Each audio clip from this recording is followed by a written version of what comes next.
Up next, Authentically Detroit previews the 2023 Eastside Summit Pathways to Justice. But first, this week's hot takes from Bridge Detroit. Never seen anything like this. Food pantries see spike in need. And 2 members of Reparations Task Force resign within first year. Keep it locked. Authentically Detroit starts after these messages.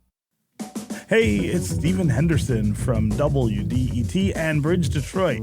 If you love listening to Orlando and Donna's incisive interviews and conversations on the Authentically Detroit podcast, I hope you'll also listen to the podcast I host, Detroit Today from WDET on Detroit's NPR station. Detroit Today is a daily podcast where I talk with community leaders, elected officials, and residents of Detroit, the region, and the state about politics and the values that animate our communities. Listen to Detroit Today every day on your favorite podcast app.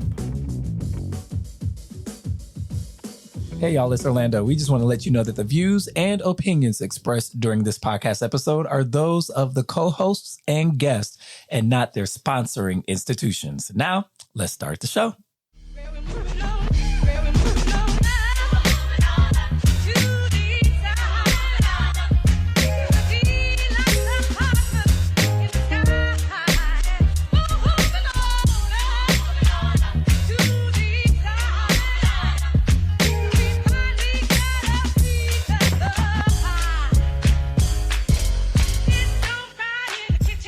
Detroit city government is a service institution that recognizes its subordination to the people of Detroit. The city shall provide for the public peace, health, and safety of persons and property within its jurisdictional limits. The people have a right to expect aggressive action by city's officers in seeking to advance, conserve, maintain, and protect the integrity of the human, physical, and natural resources of this city from encroachment and or dismantlement. The people have a right to expect city government to provide for its residents decent housing, job opportunities, reliable, convenient, and comfortable transportation, recreational facilities and activities, cultural enrichment, including libraries and art and historical museums, clean air and waterways, safe drinking water, and a sanitary, environmentally sound city. Hello, Detroit and the world. Welcome to another episode of Authentically Detroit, broadcasting live from Cass Corridor at the WDET studios. We are content partner to BridgeDetroit.com. I'm Orlando Bailey. And I'm Donna Givens Davidson. Thank you for listening in and supporting our efforts to build a platform of authentic voices for real people in the city of Detroit. We want you to like, rate, and subscribe to our podcast on all platforms. Donna and I are back in the studio this week previewing the 2023 Eastside Summit, which is taking place this Saturday, December 16th. This year's theme is Pathways to Justice and will feature our very own Donna Givens Davidson as the keynote speaker. Donna, how is this day finding you? Thank you for that reading. Tell the listeners what that was you just read. You know, in preparing for my keynote, I actually decided to reread the city charter. And I, instead of just going right to executive function and legislative function and all of those listed duties, I actually started with the preamble and the Declaration of Rights and actually read them. And I was like, wow, who knew we had these rights? And wondered if most citizens understood that we have the right to expect this of our government. More importantly, does our government understand that we have the right to expect this from them? And is there any recourse when government violates these rights that we have articulated in our city charter? So I was really excited to read that. It was powerful. Yeah. It was really powerful. So I was glad that we were able to open up the show with that. How you doing? I'm doing good well. To see you. Good to see you. It's been a while. Too. Good to be seen, you know. I'm doing well. And I'm excited to also welcome in Camille Johnson, who actually played a large role in shaping what we're going to do with the summit this year. I want to have 1,000 panels, and so I had listed all of these speakers, and we got together and brainstormed. We're going to have like 1,000 speakers, and Camille came back with some ideas I'm really excited to talk about a little bit later. But this past weekend, we had our Winterfest, and it was amazing. Oh, my goodness. It was festive. It was festive. There were hundreds of people literally who showed up. Love that. We had a delicious meal.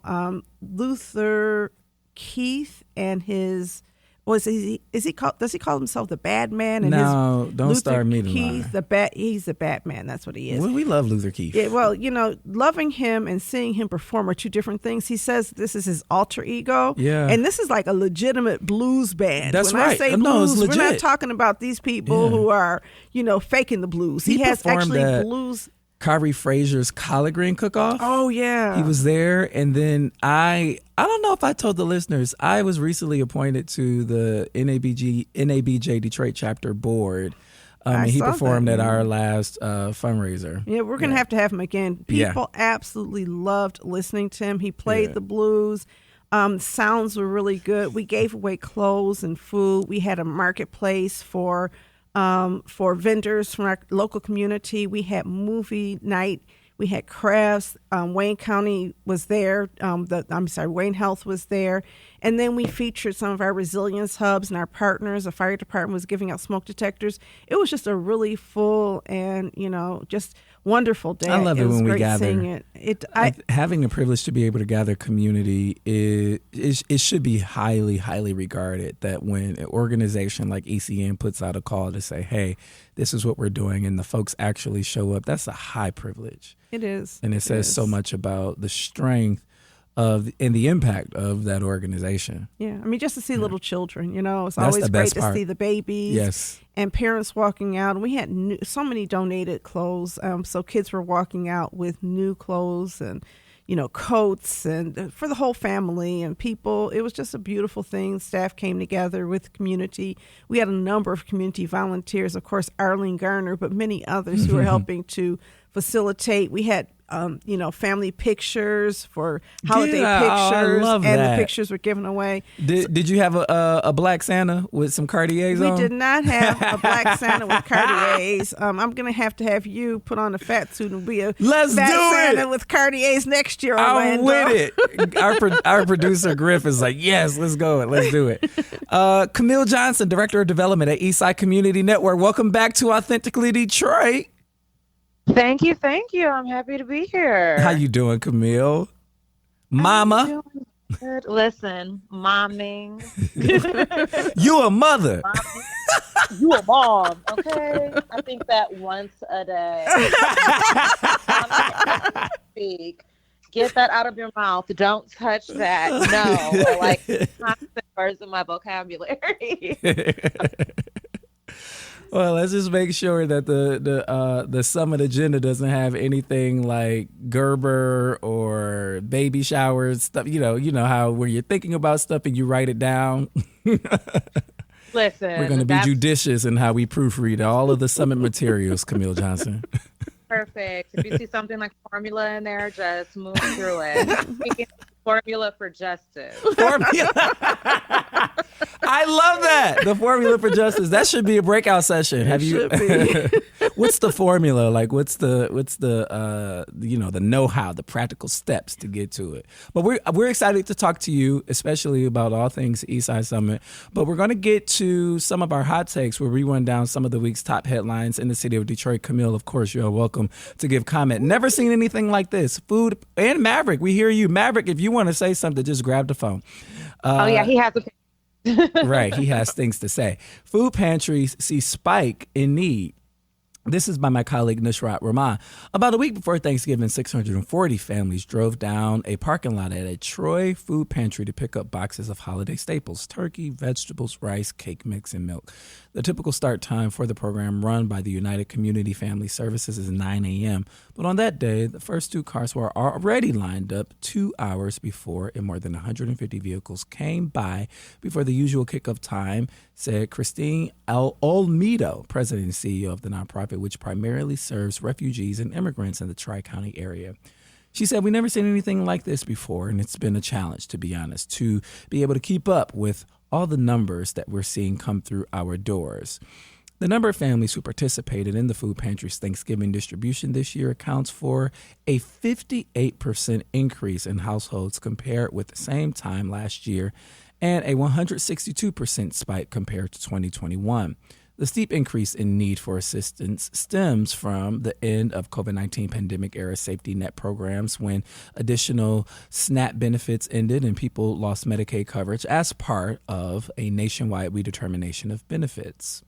Although the holiday season is typically a time of higher need, Metro Detroit nonprofit leaders say rising food and grocery costs have also exacerbated the issue, hitting families' wallets, forcing them to decide among paying for rent, transportation, food, and health care, and leading to more people in pantry lines and soup kitchens.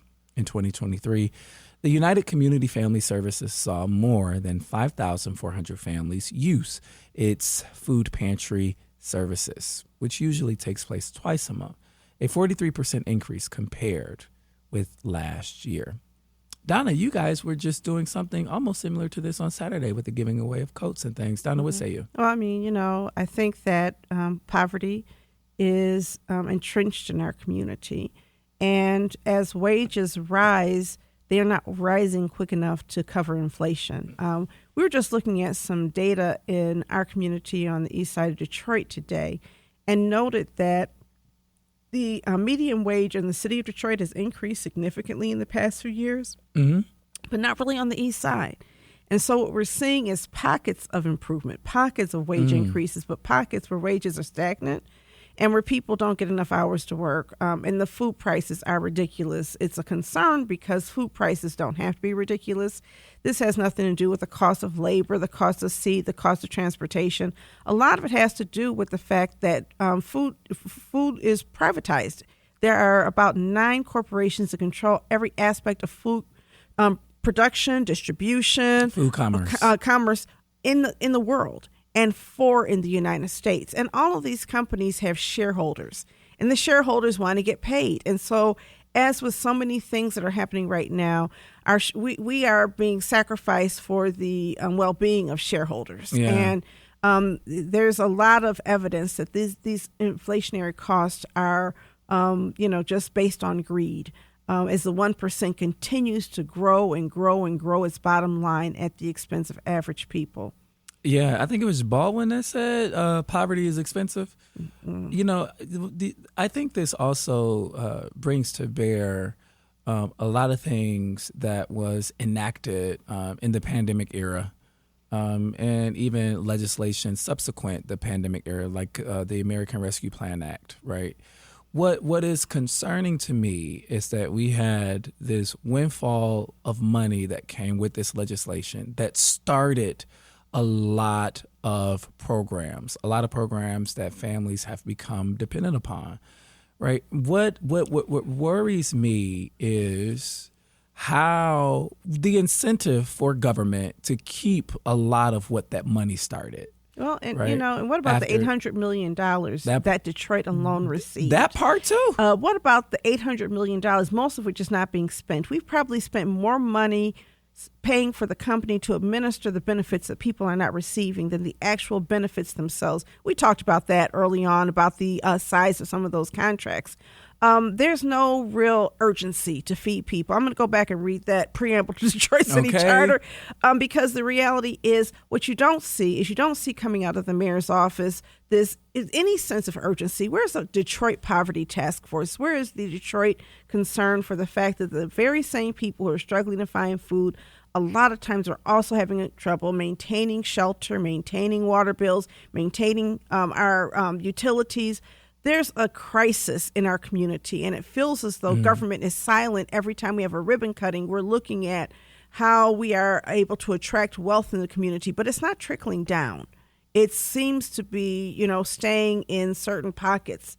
So I'm expecting more of our government. I'm expecting people to look at this and not expect the nonprofit sector to fix what is a social ill that our government has said that this is their responsibility to address. Absolutely. I absolutely wholeheartedly agree with that. I think that the consistent and the persistence of poverty means that we have to be, and government has to be, just as persistent and judicious about eradicating it. Poverty is a choice, right? We don't have enough money. Wait, clear that up, because Kanye. Poverty is a choice that our government makes to continue allowing to persist. All right, friend. And poverty. I want to make sure you're good, friend. No. That's right. Because you know what? We're about to break up Authentically Detroit. We will no longer be. You'll be authentically. I don't know. I'll be like the city of Detroit. We have to take care of each other. That's all. No, I appreciate you clearing that up. But if in Poverty by America, it's stated that we choose to allow poverty to persist in this nation where we have enough resources, more than enough resources to make sure everybody is doing well. But we choose to maintain social policies that allow this to not happen. And so I think, you know, as we look at this, it just reminds me of the fact that we have a way of looking down on people who are poor. Yes. And not on the people who are rich at the expense of people who are poor. And we need to flip that and really blame poor people for being poor, which is such an uneducated viewpoint that so many people have. And I think that we, you know, I think we have done, you and I on this platform, a good job of explaining how current conditions have gotten to be in the condition that they are today. But there's so much more work to be done. I always almost messed that up, right? Camille, what are your thoughts? Camille must be dealing with Maverick, and it's okay. She a mom, so come back to us. Okay, I'm back. Oh, there you go. Yeah, I'm a mom. I think that honestly, yes, I think that at this point, it's also just bigger than folks in poverty. Like, that's not like many of the people that are signing up or coming up to receive food from food pantries or seeking, donations jobs. Are folks that technically are middle class. You better that talk. Up until now had jobs and salaries that were supposed to guarantee you and confer you these rights that are only allowed to people with money, right? So when we look at folks whose money just isn't going as far as it went, not even last year, but in January, food prices are insane. We know for a fact that all of these corporations are colluding because the government has said it, but then they're like, hey guys, could you please maybe not do that anymore? Which is crazy. So you have eggs going for $12 a dozen. That's a choice. And then we find out that they're actually doing it on purpose, which is illegal. And we're like, hey, maybe don't do that. But also if you do, there's no consequences. And so we're getting hammered with food prices. We're being hammered with prices of gas. Our utility and let's not talk about interest rates. I had to order a new car. Interest rates are through the roof. My lease is almost up. And the car that I have right now, the exact same model, is about $15,000 more expensive. The exact same. Camille, preach to the choir. Yes, same. I mean, and so it's like no one can afford to live in this situation. It seems that no one's doing anything, not on the local level, not on the state level, not on the federal level. In fact, they're lying to us. And they're like, the economy is doing great. Have you seen the GDP? But as I saw someone say, can the GDP pay for groceries? Does the GDP keep the light bills on? Like, regular, average, everyday Americans are not seeing the amazing economy that we're being told exists. We're being gaslit at an insane level, and we're suffering. And the question that I have is like, what does it look like through the holidays and as we move into the winter months when our bills are going to continue to go up? I got my DTE bill recently and I was like, what? Yeah, me too. It's only December. I want to be clear when I say poverty is a choice, right? Poverty is an inability to make your ends meet. Poverty is not what the government says. Poverty is not the line the government has drawn. And so when we have people who are unable to make their ends meet, even when they're employed full time, and even when we are told and gaslit into believing this is what middle class looks like, the reality is when in 1987, I got my first, was it 1987? Yes, 1987, I got my first real job, right? I was paid $27,000 a year, and that was really good money then. If you look at what $27,000 a year is worth and this is a starting salary, in 2024, we're talking about $70,000 or $80,000. So the reality is that looking at $35,000 or $40,000 and saying this is good is just ahistorical. We're refusing to really look at real dollars and the rate of inflation. But the other thing I want to say, and I know we have to move on, is that whenever we talk about human need, there's austerity. But when we talk about the need to fight wars or to send guns, bullets, tanks, whatever. And we can manufacture billions of dollars seemingly in days, and there's never any question about, is this worth the price? We have decided that the lives of human beings in this nation who are considered to be life, liberty, and the pursuit of happiness is considered to be our, standard. The lives of people who live here are less important than, exporting war. And I think that when that's the way we see it, then, in Detroit, you have a situation where we don't have enough money to fix up new houses, to create new houses for people. We don't have enough money to fix sidewalks, to take down dead trees, to put new roofs on senior citizens' houses. More than 40 or 50 at a time. We don't have enough money for that. But when Stellantis said, hey, you know what, we want you to give us this money, and you have a few weeks in order to figure out whether or not you're going to give us land, 100 acres of land, tax abatements, and the like, we were able to manufacture that money with a quickness. And, and now we're hearing that Stellantis is maybe laying off up to 2,500 jobs for this plant that we paid through our nose to help, put together. I think that it's a matter of national priority. It's not a matter of whether or not we have the money. It is a choice for how we spend the money, what matters and what doesn't. And I'm sure that somebody from the mayor's office, if they were listening, would probably say, yes, but that money is coming from different sources. You can't mix these dollars. This money is from our economic development fund, not from our helping people fund. But that's the problem, right? The problem is that we have bottomless resources, billions of dollars of resources in these economic development funds. And then we have millions of dollars in our human, service funds. There's the mismatch. And it's a matter of priority. And speaking of priority, we're going to talk about reparations when we come back after the break.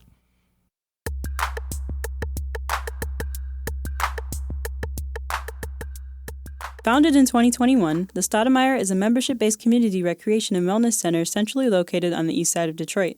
Membership in the Stoudamire is available on a sliding scale for up to $20 per year or 20 hours of volunteer time. The Stoudamire offers art, dance, and fitness classes, community meetings and events, resource fairs, pop-up events, the neighborhood tech hub, and more. Members who are residents of the east side have access to exclusive services in the Wellness Network. Join today and live well, play well, be well. Visit ecndetroit.org. Bridge Detroit is your news and engagement platform that is telling the stories of Detroiters rooted by community priorities. Started in 2020 by Pulitzer Prize-winning journalist Stephen Henderson, the newsroom has already established its footing as the go-to source for hyper-local perspectives that ask the hard questions, brings accountability, and searches out real solutions. It's free to become a member of this award-winning news organization. Visit bridgedetroit.com today to sign up to receive the news delivered right to your inbox. Bridge Detroit, by Detroiters, for Detroiters. All right, welcome back to Authentically Detroit. For Hot Takes, 2 members of Reparations Task Force resigned within the first year. This is by Malachi Barrett and Orlando Bailey. Go figure. 2 members of Detroit's Reparations Task Force are stepping down just 7 months after the voter-authorized group first convened to develop recommendations for addressing historic discrimination against Black residents. Co-chair Lauren Hood and Maurice Weeks, who was appointed to represent Southwest Detroit's District 6, resigned Saturday, December 2nd, 2 hours into the group's first public meeting since August. The resignations reflect frustrations between committee members who have struggled to make progress amid a perceived lack of internal processes and support from Detroit's City Council, which was responsible for appointing the members but does not have a defined oversight role. Lauren Hood said that she doesn't believe the kind of healing needed will come from the political sector and that she's going to try to do this work elsewhere, where there can be joyous aspirations about the future. The 13-member task force, which first met in April, now has 3 vacancies. Beloved Detroit activist and executive committee member Reverend Dr. Joanne Watson, who advocated most of her life to establish a reparations commission at the federal level, died July 10. Hood and Watson made up half of the 4-member executive committee that led the group. Co-chair Keith Williams said he learned of his colleague's intention to resign that Friday night.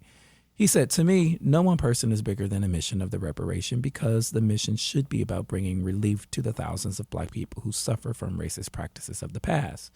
Williams said in a statement provided to Bridge Detroit that same Saturday, "This is not the time to blame anyone because this is sacred work and we must finish the job that the citizens of Detroit voted for. Donna, what say you?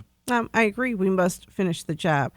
I think that there's some really significant conversations that need to be had about the purpose of the reparations task force. I don't believe it's healing. So I want to start with that. I believe the purpose of the reparations task force is to document the harm that has been done to Black folks. But I think documenting that harm as if it's history and not living history, and as it somehow happened in the past and it's not happening today, right now, is not sufficient. I think part of reparations means looking at what you've done and stopping what you and not doing it anymore. It's always easy to look back and say, "Oh, these people who preceded me were doing really bad things." But there's some people who will look at this era and say, "How could you take 1 out of 3 homes for tax foreclosure, including homes of low-income people? How did that make sense? And how did that not violate the takings clause of the U.S. Constitution?"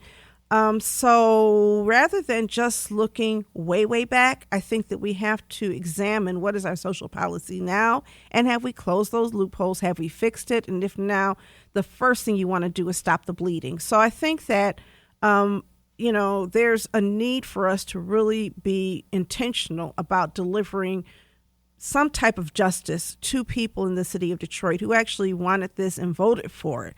And again, justice is not just, I think sometimes we make justice such that we have to look at reparations for 2,000 years. I'm looking at reparations for last year. I'm looking at reparations for the people who are overtaxed $600 million. And I'm looking at the fact that when you have these kind of public policy abuses, you almost always have Black people who are the ones who are being abused. Predatory cities take place in places like Ferguson, Missouri, and in places like Detroit, Michigan. Detroit, Baltimore. Philly, and I've places. begun thinking of these places as places where you have weak democracy, where democracy is not upheld because the people who are citizens are not really protected by our government. So I'm sorry to see that there's the kind of conflict there, but I'm hopeful that as the reparations task force moves forward, they can be a little bit more clear about what outcomes they're trying to see. Well, Donna, remind folks about what the reparations task force is,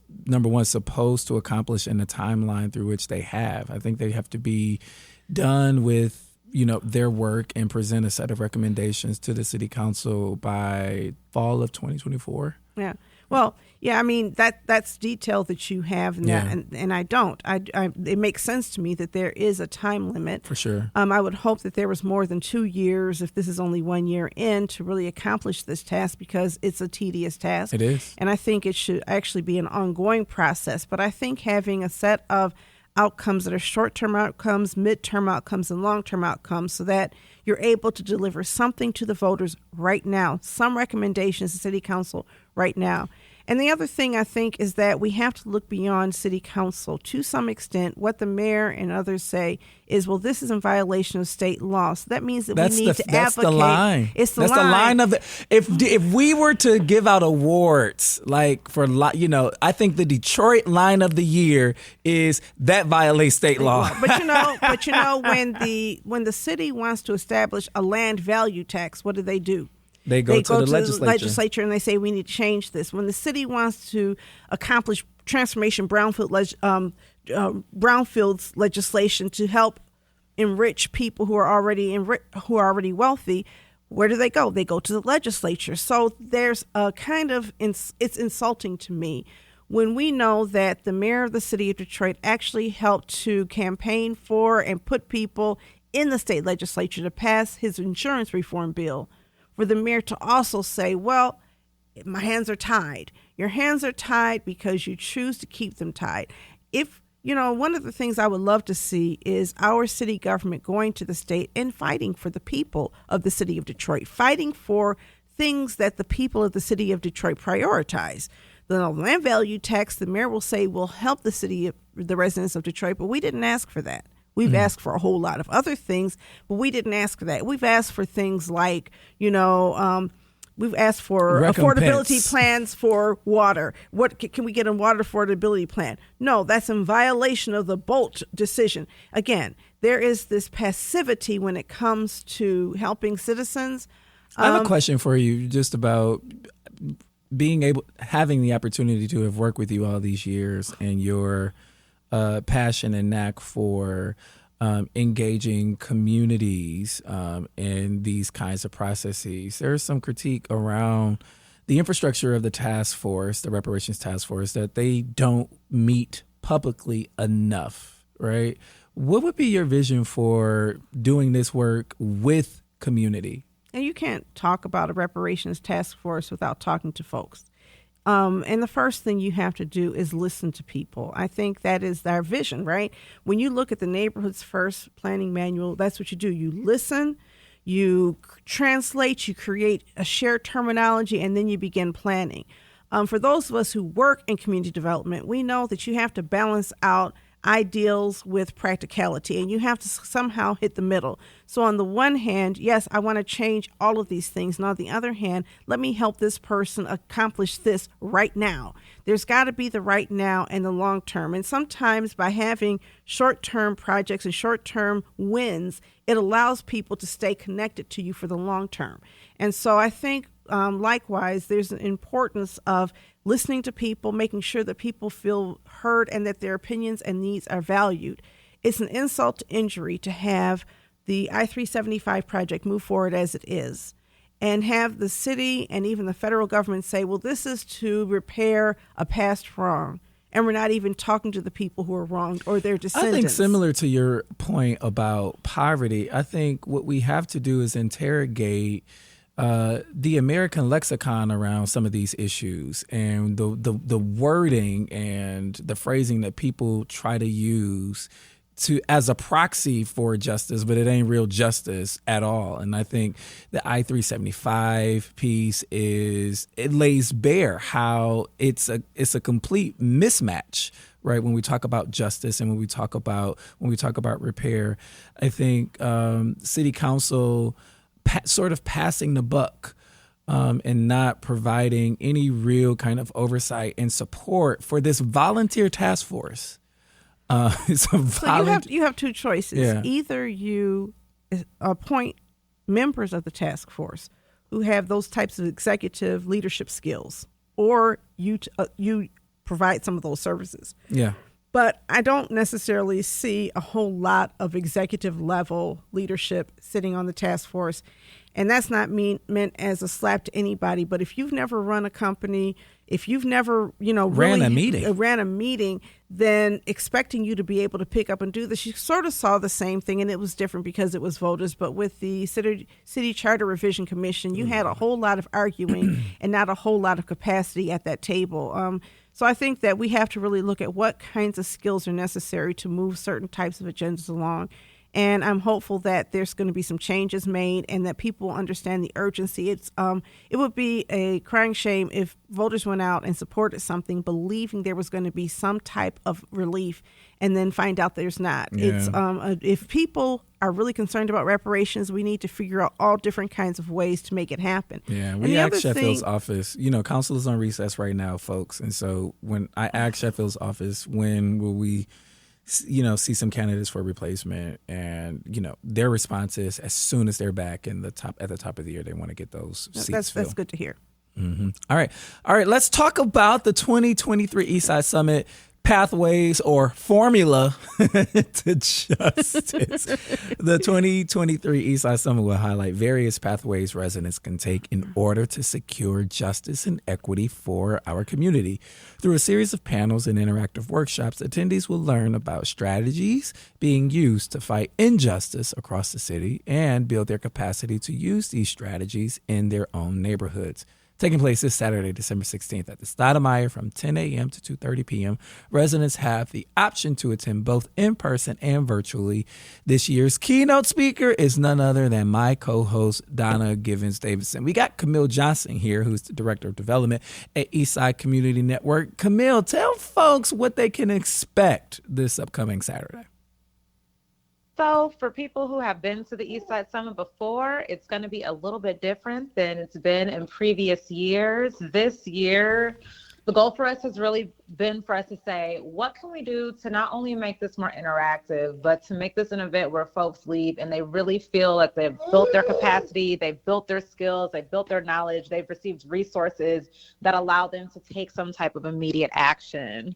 And so, as Donna mentioned, at first when we were talking about pathways to justice, we're like, what are all the different areas of our work, and who are all of the speakers that we know that can come and do a big panel and a million smaller panels. And then I was sitting at home and I was actually like scrolling Twitter, and I follow Chantel Watkins from Detroit Action, and she posted something about a fighting disinformation workshop that Detroit Action is doing. And I was like, you know what?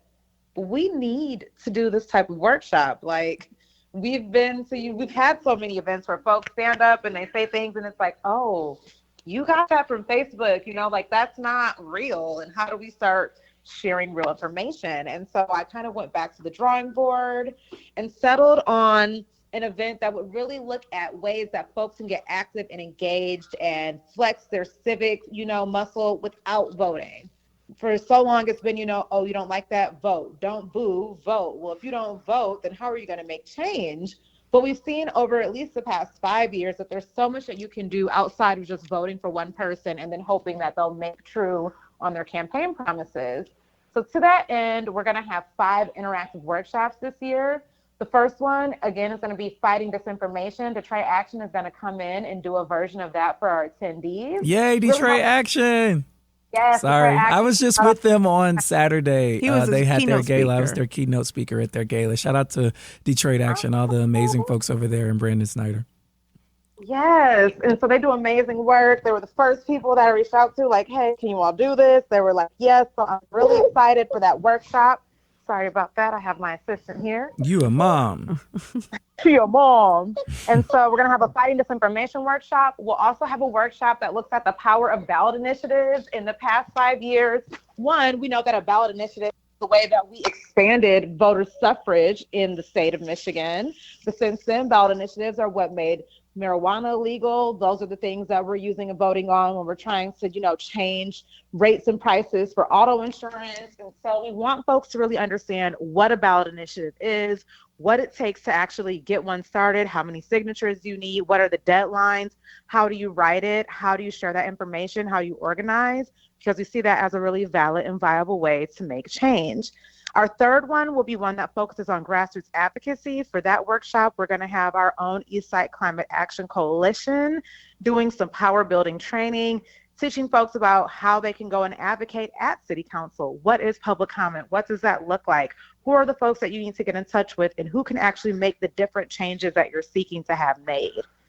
Our fourth workshop is going to focus on empowering our youth. Our partner 482 Forward is going to come in and work with youth in the community as well as stakeholders that are seeking to empower youth regarding youth advocacy around issues of import to them. Part of that workshop is going to focus on the work that ECN has done with 482 Forward with respect to climate advocacy in our own backyard, working with youth who care about air quality and the impacts of Stellantis and their plant. Mm-hmm. And then our final workshop will look at how you can leverage public interest law. And for that, we're bringing in Great Lakes Environmental Law Center. Their executive director, Nick Leonard, and staff attorney, Andrew Bashi, are going to come in and talk about how they've been able to use public interest law to file lawsuits on behalf of residents in the city of Detroit for things, again, such as air quality, climate change. But what are the other spaces in which we can use public interest lawsuits to fight injustice, to get reparations, to actually pursue restorative justice? And the goal here is for us to have these 5 workshops be, again, something where people are coming in, they're getting real skills, they're building real knowledge, and they can leave and take the next step toward making a movement and advocating in their communities. In addition to those 5 workshops, we're going to have 2 keynotes, the first by Donna and the second by Bernadette Atuahene. Let's preview those keynotes when we return from the break. You're listening to Authentically Detroit. We'll be right back.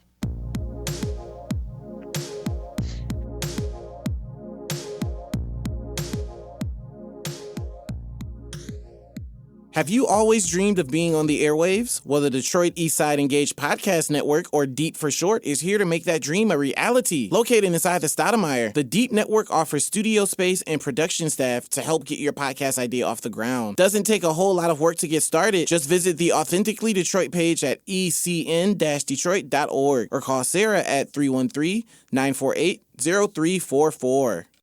Founded in 2021, the Stoudamire is a membership-based community recreation and wellness center centrally located on the east side of Detroit. Membership in the Stoudamire is available on a sliding scale for up to $20 per year or 20 hours of volunteer time. The Stoudamire offers art, dance, and fitness classes, community meetings and events, resource fairs, pop-up events, the neighborhood tech hub, and more. Members who are residents of the east side have access to exclusive services in the Wellness Network. Join today and live well, play well, be well. Visit ecndetroit.org. Welcome back to Authentically Detroit. Camille, you were getting ready to tell us about the two keynotes that's happening on Saturday, one by Donna Givens Davidson and the other by the Dr. Bernadette Atuhuene. Yes. So the first by Donna Givens Davidson, again, is really going to ground ourselves in the work that ECN is looking forward to doing in 2024, really grounding attendees and folks in our perspective on justice and on advocating and fighting for communities and what that really looks like. The second keynote will be a lunch keynote, again, by Professor Bernadette Atuhuene. She's the founder of the Coalition for Property Tax Justice. They just had a very big win in City Council last week. And so we want her to come in and talk about the work that they've been doing over the past few years, their vision for property tax justice and for justice for homeowners, especially low-income homeowners in the city. And then in addition to those two keynotes and the 5 interactive workshops, we will have a morning panel focused on the politics of our community. That panel will include House Speaker Joe Tate, Council President Mary Sheffield, Council Member Letitia Johnson, State Senator Stephanie Chang, and will be facilitated by Orlando Bailey. And the goal am I? I'm facilitating that? Oh, okay. Yeah. That was the word on the script. You said yes. Oh, I thought I was just the MC. Uh-huh. Oh, okay. Yeah. Now listen, Joe Tate wanted to know, well, who's going to be facilitating the panel? And I was like, let me text Orlando real quickly. I'm sorry, Orlando. It's okay. You used to work for me, and I always forget I have to actually be clear about what I'm asking you for. I'm like, oh, okay. So, all right, that's good. Let me prepare. So, welcome. Yes, but the goal of that panel is going to be twofold. One, we want to hear from these representatives what their vision of their job and work looks like in terms of advocating for justice on behalf of our community, on behalf of the constituents that they represent. But then we also want an opportunity for attendees to really be able to ask them questions. You know, so often you go to a community meeting or you go to somewhere else where you're seeing a representative and every single question is very filtered. If folks don't like the questions that are being asked, they'll shut them down. And so we really always do ECN and any event we hold as an authentic, open space for residents to ask the real questions that they have without us, trying to tone police them or content police them. So that panel should be really exciting. I'm looking forward to it. Again, the Eastside Summit this year is really focused on giving folks tangible, useful skills, resources, and knowledge. We want it to be less about hearing from and being dictated to, and more about co-learning and co-sharing and coming together to really figure out what actionable steps look like. And the Eastside Summit is also kind of a springboard, again, for the work that we want to do in 2024, as we really lean more into equipping folks and building folks' capacity to do any type of civic engagement. Again, so often it's like, are you voting every 4 years? Who are you voting for president? Who are you voting for governor? But as we've seen, sometimes or oftentimes elected officials do not actually do what they say they're going to do once they get in office. And they also don't necessarily listen to the people that they represent when the folks that they represent say, hey, that's actually not a priority that we have for our community, or this is a priority that we have for our community. And so we want to start to expand people's understanding and viewpoints of the possibilities that they have to really make a change in their community, to flex their power with respect to our government and to, really fight for and secure justice, whatever that looks like for them in their neighborhoods and in the city of Detroit. Donna, what's in your keynote? Well, I'm working on it. I'm working on actually a handbook as well, or a guide that talks about building political power in Detroit. And that really talks about it from a number of places. So what does the mayor's office do? What does city council do? What is the impact of having a strong mayor and city council districts? Who are all of these authorities that are running around? Where can we find more information? How can we use all of our knowledge about these processes and these structures to build power? It reminds me of something you say all the time, Orlando, that we don't empower people. People already have power, right? But we need to help people harness the power that they have. That's right. We need to help people come together. I look back in the 1920s in Detroit and the power that 4% of the Detroit population, which was black, was able to use in 1923 to elect Frank Murphy to Chief Justice for Recorder's Court. And the next year, they helped elect a mayor who was running against the KKK candidate because the Klan was huge in Detroit at that time. And the mayor and Judge Murphy, I think his name was John Smith, realized that black folks, somewhere between 4 to 6% of the population, had contributed to their victory. And we had power then, and we knew we did. 2023, here we are at somewhere between 75 and 80% of the population. I don't know what it really looks like now that we've seen change. And we don't always know that we have power. We have people who are totally disengaged from the political process, believing that no matter what they do, there's nothing good will happen. We had black congresspeople. Charles Dix Sr. was the first black congressperson. He was elected to Congress in the 1930s. We did not constitute 10% of the population then. So how is it that we were able to harness our power 100 years ago, and today we struggle with the same task? It is a mindset. We've been programmed to believe that we don't have the ability to change elections. I look at the fact that the most influential people in America don't ever vote, or the most influential entities. Those are corporations. Now, the Supreme Court said they were citizens, but corporations don't vote, and they still control politics. Well, if you can control politics by not voting, just imagine what you could do if you did vote.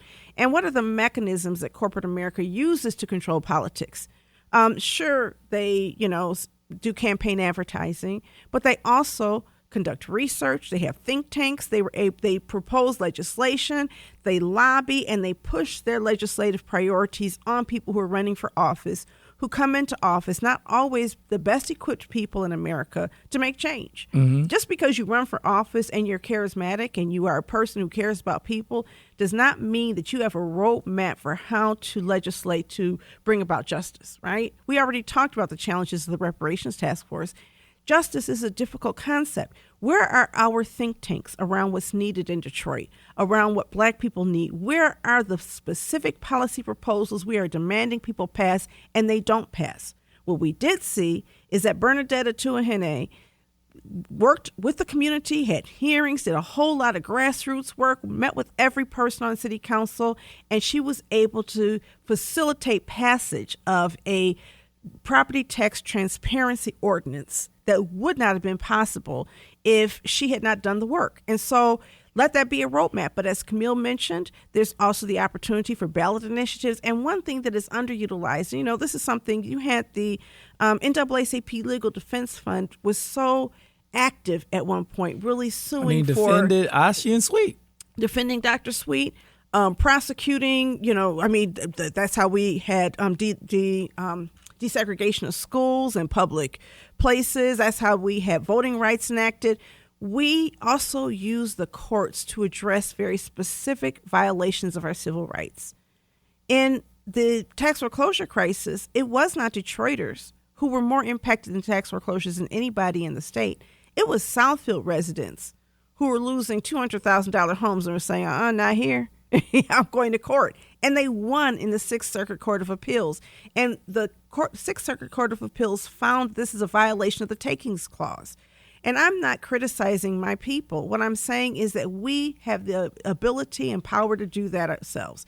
And so in looking at public interest law firms and really thinking through and looking through what the city charter says and what the state constitution says and the U.S. Constitution says, I think we have to ask ourselves, are our rights being protected or violated?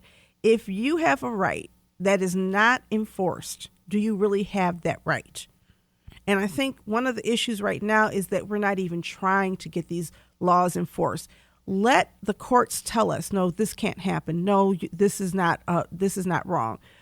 But I think we have to go to court in some instances to make that happen. So I want to urge people to think through all aspects of democracy and what it means to participate fully in democracy. I can't think of any other form of government that can bring about equity and power when it is fully realized. And you see countries where you don't have the same kind of racial division that you have in the United States, countries like Sweden, where you have all of these social benefits coming to people and the government sees it's responsible for the needs of all people.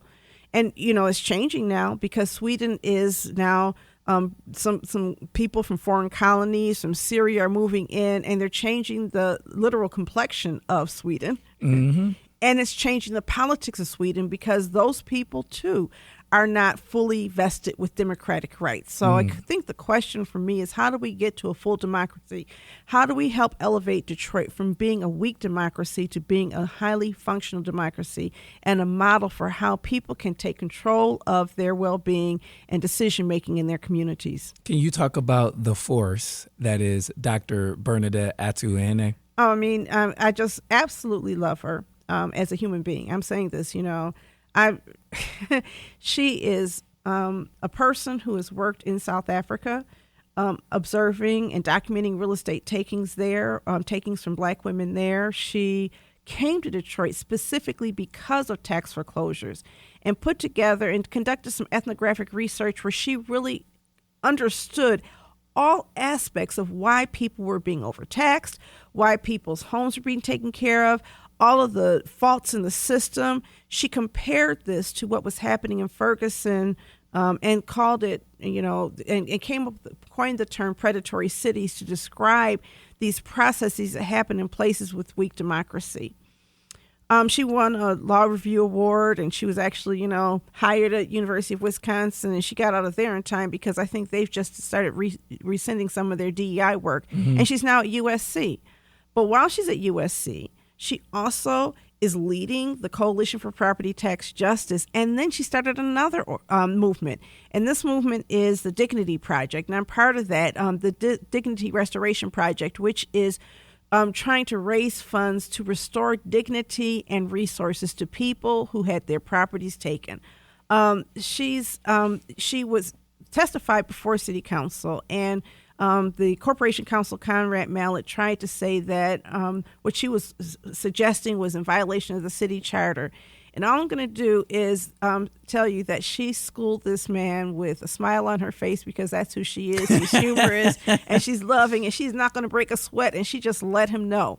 And I forgot some of the other things she's done because it's so sick. She's created law clinics. Yeah. And so in the first few months of the year when people get their property tax assessments, there's a period of time where they can appeal. And she's worked with organizations like ours and twisted our arms so that we can loan staff to her to help identify people whose properties might be overassessed. And then she has law students reviewing their assessments and helping them to mount appeals. Because if you don't appeal, if you don't understand your legal rights and you don't know how to interpret your property tax bill, then it's impossible for you to have your rights enforced.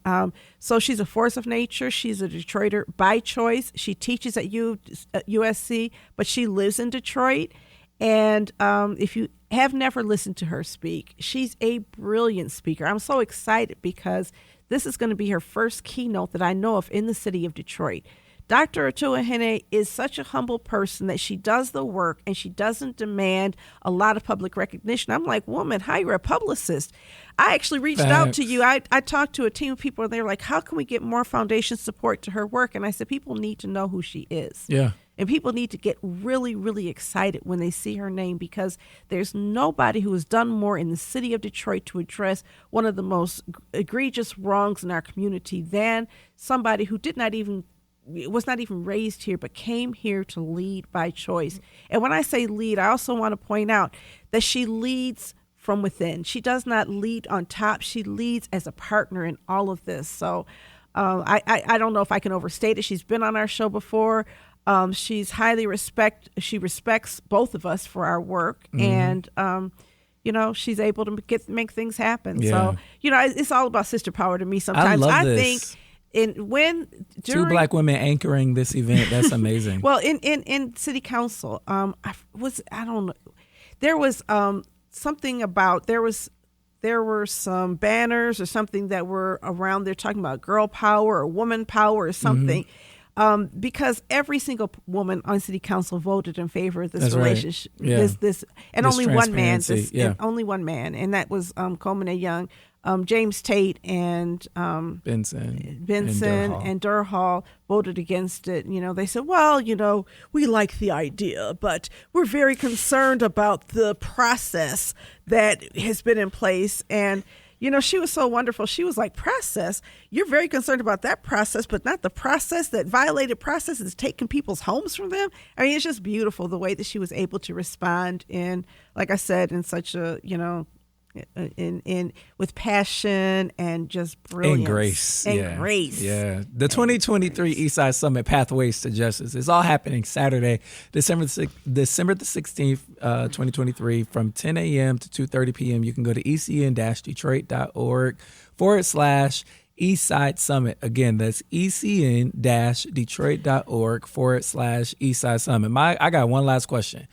Who catering this? Where the food coming from? Our friend Idra Goudet is providing box lunches, so we're really excited about that. Yes. We have somebody else who is making homemade muffins in the morning, so we're going to have food. So RSVP also that they can make sure they got enough food. Yes. So go to ecn-detroit.org/Eastside Summit to register today. And just two more things. It's a hybrid summit, so if you can't make it in person, you can watch it online. If you register, we'll be sending you the link. The other thing is I want to thank the Gilbert Family Foundation for sponsoring our summit. They were able to allow us to supersize what we do so that it really is going to be impressive in all ways when you come there on Saturday. We look forward to seeing you, Orlando. Yeah, it's going to be fun. And hopefully we get people who are just caring about all of these issues to come. You'll get a little bit of theory, a little bit of, academic kind of talk, practical. And then you're going to get some hands-on practical stuff that you can walk away with.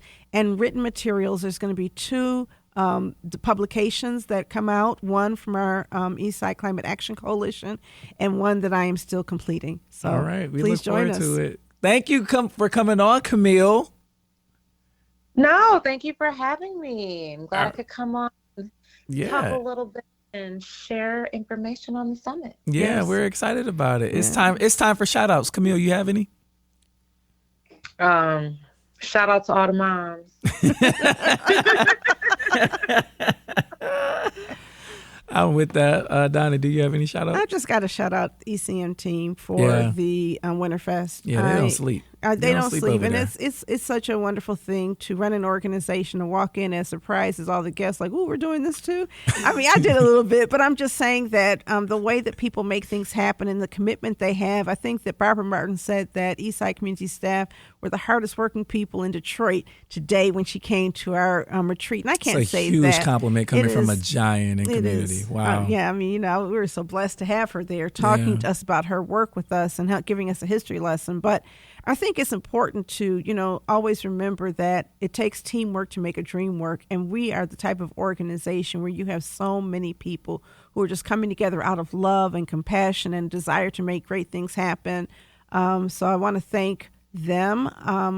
And I want to thank Luther Keith, the Batman, for his, performance. That was really great. So that's me. All right. I would like to shout out all of the members and staff of Detroit Action. I had the most amazing time hanging out with you guys on Saturday at the Jam Handy, celebrating your gala and the departure of Brandon Snyder. Donna, I did ask Brandon Snyder to an interview here before he leaves his post at Detroit Action, and he graciously agreed to that. So shout out to you guys. I want to shout out WDIV Local 4. I'm there again all week long, hosting, co-anchoring Live in the D alongside Tatia Mare. So check it out if that's your thing and you're free in the middle of the day at 11 o'clock in the morning. If you're not at work, or if you're at work, you won't get in trouble for listening in on that. Also, shout out to everybody at Bridge Detroit. We're sort of winding down for the year and, doing a lot of reflections, and folks are trying to burn out their time because our time doesn't carry over. And so if you see, we're going to put out a message. If you see, our publication getting a little light in terms of publishing new stories, give us some grace because there are humans behind that machine. All right. Thank you all so much for joining us. We hope to see you this Saturday at the Eastside Summit from 10 to 2:30 at Eastside Community Network inside the Stoudamire. Until next time, we'll see you soon.